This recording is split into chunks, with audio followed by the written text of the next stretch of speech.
The world on edge this morning amid terror threats all across the globe, with Brussels on lockdown at the highest terror alert possible. This coming just days after a wave of terror in Paris and Mali. Muslims in Europe have come together to denounce the attacks, at least some of them. And one French man's message is being echoed across the world. He says in this video, I am doing this video because I am fed up. I am fed up with seeing all those attacks without realizing we are entering into a civil war, a war of ideology, and it is likely to hurt a lot. I am addressing all Muslims of France. Let's protect our beautiful religion. Let's go and track these imposters who pretend to be Muslims and kill people. It's not the authorities who are going to get rid of them.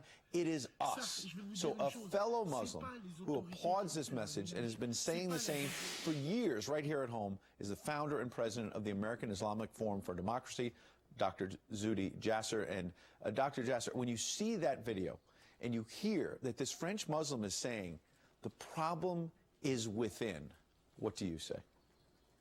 I say I'm speechless. I mean, that's what I've been asking for so many years, and so many of us have been. I mean, that is just real. It is someone who's taking ownership for it. He's taking responsibility.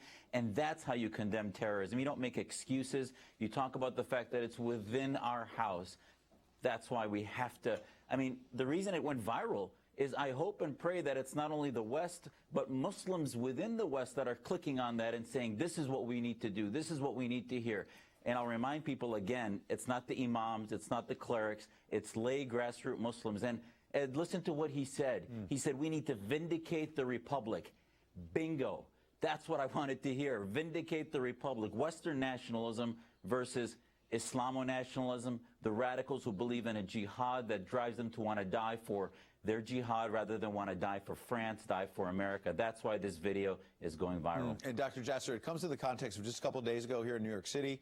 Hillary Clinton, the Democratic presidential frontrunner, said she's not going to use the term radical Islam because it just elevates the terrorists. Just this morning, the president, another news conference in Asia, saying he doesn't use that and basically says because it makes it like it's a war against Islam and he doesn't want to play that game. Does this video show us that there's a difference between Islam and radical Islam?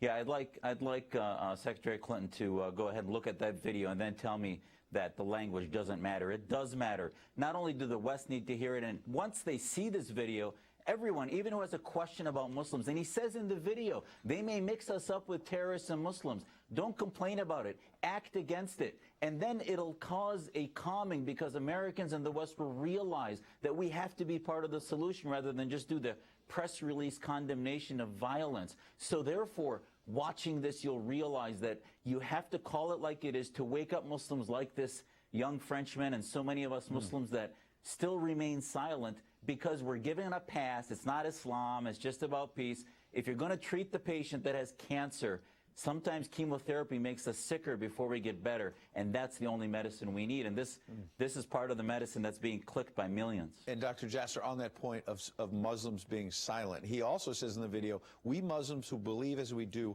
are not turncoats, but the only ones who can win this civil war. What does that mean to you as a Muslim? You know, so much of my work and the work of Muslims like myself who are reformers are called Uncle Toms, turncoats, and he hit the nail on the head. It's not, we actually love our faith more than the radicals and the Islamists who are apologists because we own it. We want to fix it, get it into the 21st century, out of the 7th century. So therefore, it's not about turncoats. It's about loving our republics, loving the Constitution more than we want to apologize for so-called Sharia that's still in the 7th century. This is a responsible video. Hopefully there'll be millions of more Muslims who listen to this young man and begin to march in the streets, march on YouTube and elsewhere, and tell America and the West that we're with you in this fight against the cancer and ISIS, radical Islam in Saudi Arabia, Iran, and all over the planet. Well, positive note to end on then. So how do you win this civil war? How do you stand up? You're one voice, a very powerful voice. This Frenchman is one voice, a powerful voice. How do you get more voices to stand up? Just like our founding fathers stood up against theocracy, this is a battle where Islam is in this time in history. We need to not only condemn the act, but condemn the idea, the caliphate, jihad. We need to put our imams, our leadership of our organization on notice that they will not speak for us and begin to have reform spoken from the rooftops of every opportunity in media, schools, and government, and our political leaders. Dr. Zuhdi Jasser, very hopeful, positive message for us on this Sunday. Appreciate your time. Thanks, Ed. Thank you.